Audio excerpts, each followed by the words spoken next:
So Celtic coach Gavin Strachan has been in talks with West Bromwich Albion to be part of James Morrison's backroom team. Interesting stuff that he's chose to talk to them. Shows that he's possibly considering moving on for Celtic. From a Celtic point of view, it would be disappointing to lose Gavin Strachan. No, I mean, he's been there for 6 years. He obviously knows the club. He obviously knows how we operate. I'm sure he's well liked round the club. Like I say, it's a long time to be there. He's done a good job at Celtic. Okay, it didn't start off great under Neil Lennon, but then in came Ange Postecoglou, Brendan Rodgers, now Martin O'Neill, and he's had a great deal of success there, Gavin Strachan, and he's been there through the thick and thin of the last 6 years. Like I say, I think he's well respected. Obviously, we know his dad is a very well respected football manager, football player. Gordon Strachan, had the pleasure to talk to him a couple of weeks ago, which some of you may or may not know from other podcasts. A really, really nice guy, Gordon. And, I'm sure Gordon will be advising him what's best as well and stuff. When I initially seen the headline, I thought it might have been for the managerial role, but, James Morrison's in there, so it will be part of the backroom staff. Will he get more money? Potentially. Celtic still haven't sorted out their backroom team, it's still up in the air who's going to be joining Martin O'Neill. Will it be Mark Fotheringham? Will it be Sean Maloney?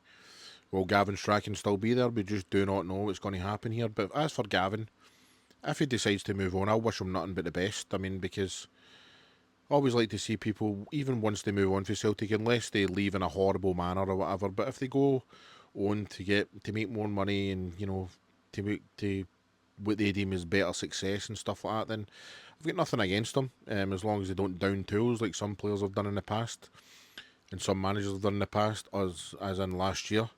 But Gavin Strachan, he's been a fixture at Celtic now for the past 6 years and stuff like that, and it'll all depend as well. Will Martin O'Neill want to keep a hold of Gavin Strachan, or will Martin O'Neill just want to bring in his own people or whatever? Can you see Martin O'Neill being the sort of guy that will stand in anybody's way if they want to move on, even if he does want to keep them, to be honest?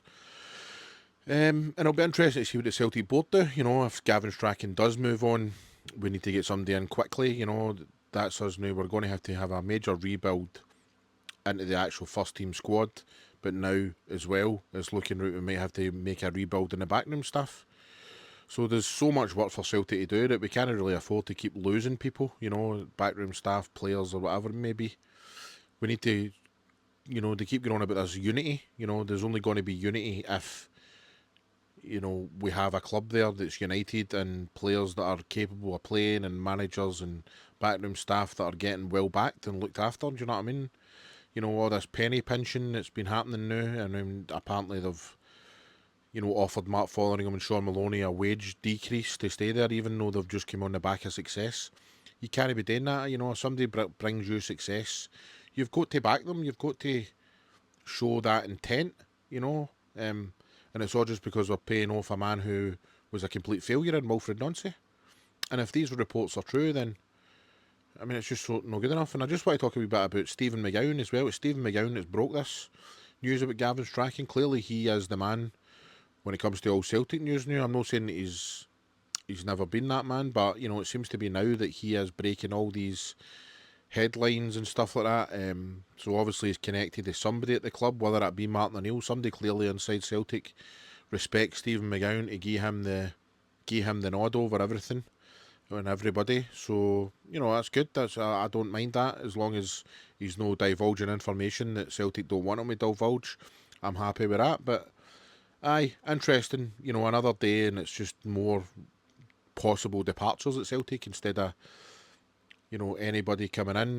There's rumours flying about. I done a video earlier about Cole Campbell and stuff like that, but these are just rumours, and Gavin Strachan has held talks with West Brom, so we'll see what happens within the next 24, 48 hours with that, and everything else. If you want to check out any more stuff, just keep an eye on my channel here. I will be breaking any kind of news that comes up regarding Celtic constantly. So anything you want to know, anything you want to find out, hit that subscribe button, and thanks very much.